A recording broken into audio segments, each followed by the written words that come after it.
നിങ്ങളുടെ ഹൃദയം കലങ്ങിപ്പോകരുത്. ദൈവത്തിൽ വിശ്വസിക്കുവിൻ, എന്നിലും വിശ്വസിക്കുവിൻ. എന്നെ സ്നേഹിക്കുന്നവനെ എൻ്റെ പിതാവ് സ്നേഹിക്കുന്നു. ഞാനും അവനെ സ്നേഹിച്ച് അവന് എന്നെ വെളിപ്പെടുത്തും. എന്നെ സ്നേഹിക്കുന്നവൻ എൻ്റെ വചനം പ്രമാണിക്കും. എൻ്റെ പിതാവ് അവനെ സ്നേഹിക്കും. ഞങ്ങൾ അവൻ്റെ അടുക്കൽ വന്ന് അവനോടുകൂടെ വാസം ചെയ്യും. കർത്താവായ യേശുക്രിസ്തുവിൻ്റെ വചനമാണ്. നിങ്ങളുടെ ഹൃദയം കലങ്ങിപ്പോകരുത്. കർത്താവായ യേശുക്രിസ്തു പറയുന്നത്, നിങ്ങളുടെ ഹൃദയം കലങ്ങിപ്പോകരുത്.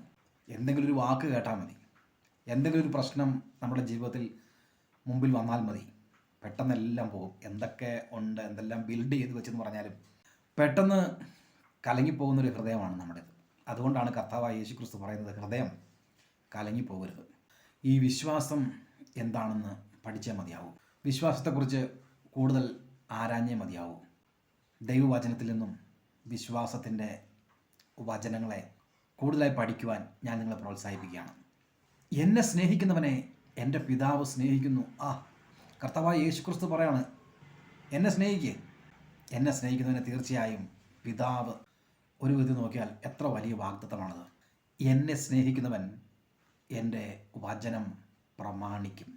പലരും പറയാറുണ്ട്, എനിക്ക് ദൈവത്തെ ഇഷ്ടമാണ്, എനിക്ക് ദൈവത്തിൻ്റെ വചനം അറിയാം. വചനം പ്രമാണിക്കുന്നവനാണ് ഇവിടെ കർത്താവായ യേശുക്രിസ്തു എടുത്തു പറയാണ്. എന്നെ സ്നേഹിക്കുന്നവൻ വചനം പ്രമാണിക്കും. വചനം ശ്രദ്ധിക്കാറുണ്ടോ? വചനം മനസ്സിലാകാറുണ്ടോ? അറിഞ്ഞ വചനം അനുസരിക്കാറുണ്ടോ? ഇത് പ്രധാനപ്പെട്ടതാണ്. എൻ്റെ പിതാവ് അവനെ സ്നേഹിക്കും. ദൈവത്തെപ്പറ്റിയാണ് പറയുന്നത്. എൻ്റെ പിതാവ് അവനെ സ്നേഹിക്കും. ഞങ്ങൾ അവൻ്റെ അടുക്കൽ വന്ന് ആ വ്യക്തിയോട് കൂടെ വാസം ചെയ്യും. ദൈവത്തെ സ്നേഹിക്കുന്ന, ദൈവവചനം അനുസരിക്കുന്ന താങ്കളുടെ ഒപ്പം പിതാവും പുത്രനും പരിശുദ്ധാത്മാവും വന്ന് വാസം ചെയ്യും. എത്ര വലിയൊരു ഭാഗ്യ പദവിയാണത്. നമുക്കറിയാം, നമ്മുടെ നാട്ടിൽ ഒരു മന്ത്രി വന്ന് വിസിറ്റ് ചെയ്യുകയാണെങ്കിൽ അതിനൊപ്പം എത്ര പരിവാരങ്ങളാണ്. പോലീസുകാരുണ്ടാകും, നാട്ടിലെ പ്രമാണികളുണ്ടാകും, ഉദ്യോഗസ്ഥന്മാർ, എല്ലാ ഡിപ്പാർട്ട്മെൻറ്റിൻ്റെ ഉദ്യോഗസ്ഥന്മാർ.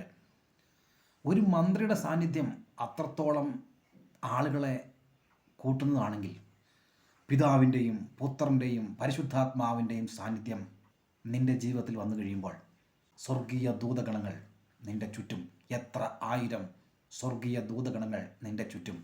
നിൻ്റെ ജീവിതം ഒരു വിജയമാകും. നിൻ്റെ ഭാവി അനുഗ്രഹമാകും.